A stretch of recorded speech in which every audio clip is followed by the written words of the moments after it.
জন্মদিন বাড়িতে গিয়ে নাচ না করলে নাকি খেতে দেবে না, তাই শেষমেশ বাধ্য হয়ে আমাকে নাচ করতেই হলো। সন্ধ্যেবেলা নিমন্ত্রণ বাড়িতে যাওয়ার জন্য রেডি হতে বসবো, তখনই আমার মনে পড়ে যে আজকে তো আমার ড্রয়িং ক্লাস করানো আছে। আসলে রবিবার দিন সকালবেলা যাদেরকে ক্লাস করায় তাদের মধ্যে একজন স্টুডেন্ট আমাকে আগে থেকেই বলে রেখেছিল যে এই সপ্তাহটা এসে শনিবার দিন সন্ধ্যেবেলায় ক্লাসটা করবে। আর যখনই আমি রেডি হতে বসবো তখনই সেই স্টুডেন্ট এসে হাজির হয়, আর তখনই ওকে দেখে আমার মনে পড়ে যে হ্যাঁ তো আমার আজকে ক্লাস করানো আছে, তাই ওকে আগে ক্লাসটা করিয়ে নিলাম, কারণ সেটা বেশি ইম্পর্টেন্ট। ওকে ক্লাস করানো হয়ে যাওয়ার পর বসে পড়লাম রেডি হতে। এর মধ্যে মা আবার আমার জন্য নিয়ে আসে গরম গরম সিঙ্গারা, সেটা দেখে তো আমার লোভ লেগেছে। আর সাথে সস ছিল, যেহেতু সিঙ্গারার সাথে চাটনি দেয়নি তাই সস দিয়ে খেলাম। সত্যি বলতে চাটনি ছাড়া সিঙ্গারা খেতে তো আমার একদম ভালো লাগে না। তোমরা কারা কারা চাটনির সাথে সিঙ্গারা খেতে পছন্দ করো আমাকে কিন্তু অবশ্যই কমেন্ট করে জানাবে। এই কদিন এত শীত পড়েছে আমার তো ব্ল্যাঙ্কেটের নিচ থেকে উঠতে ইচ্ছা করছিল না, সেই কারণে ব্ল্যাঙ্কেটের নিচে বসে মেকআপটা করে নিলাম। আর এটা হলো আজকের ফাইনাল লুক। কেমন লাগছে অবশ্যই কিন্তু কমেন্ট করে জানাবে। ড্রেসটা ছিল ওয়ান পিস, সেই কারণে পা দেখা যাচ্ছিল, সেটা দেখে আমার মা ভীষণ রেগে যায়, বলছিল না এই ড্রেসটা পরে তুই জন্মদিন বাড়িতে কিছুতেই যেতে পারে। এদিকে কাকিরাও চলে এসেছে আমাকে নেওয়ার জন্য, আর মা আমাকে এত বকাবকি করছে যে সেটা দেখে ওরা হাসতে শুরু করে দিয়েছে। শেষমেশ আমাকে নিচে একটা জিন্সের প্যান্ট পরেই বাড়ি থেকে বেরোতে হলো,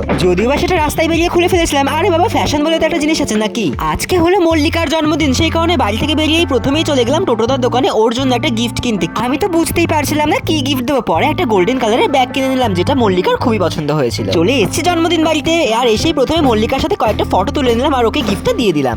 আজকের ভিডিওতে হয়তো তোমরা ব্যাকগ্রাউন্ডে অনেক আওয়াজ শুনতে পাবে, আসলে আমাদের বাড়িতে কাজ হচ্ছে, সেই কারণে ব্যাকগ্রাউন্ডের এসব আওয়াজগুলো একটুখানি ইগনোর করো। ফটো তোলা, গিফট দেওয়া সমস্ত কিছু কমপ্লিট। আর এদিকে কিন্তু পুনাম দিয়েও চলে এসেছে। আর এদিকে দেখো মল্লিকার বোন তো কন্টিনিউয়াসলি রিলস বানিয়ে যাচ্ছে। আর যখনই আমি ওর ভিডিও করতে যাই তখনই লজ্জা পেয়ে যায়। যাই হোক, এখন হচ্ছে কেক কাটিং।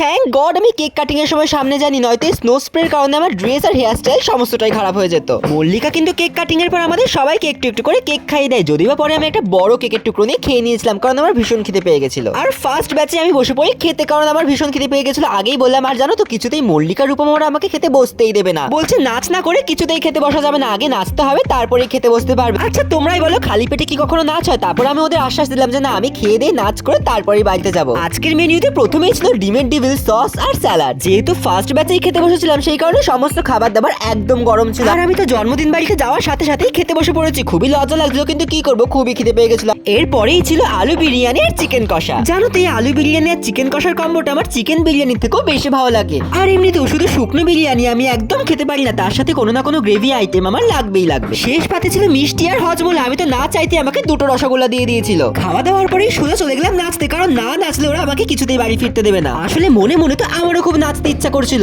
যদিও বা খেয়ে উঠে ভরা পেটে নাচতে আমার একটু কষ্ট হয়েছিল। আচ্ছা তোমাদের সাথে কি কখনো এরকম হয়েছে যে ভরা পেট নিয়ে নাচতে হয়েছে? ফাইনালি নাচ করার পর ওরা আমাকে বাড়ি আসতে দেয়। যাই হোক, তোমাদের আজকের এই ভিডিওটা কেমন লাগলো আমাকে কিন্তু অবশ্যই কমেন্ট করে জানাবে। দেখা হচ্ছে অন্য ভিডিওতে। আজকের জন্য টাটা, সবাই খুব ভালো থেকো।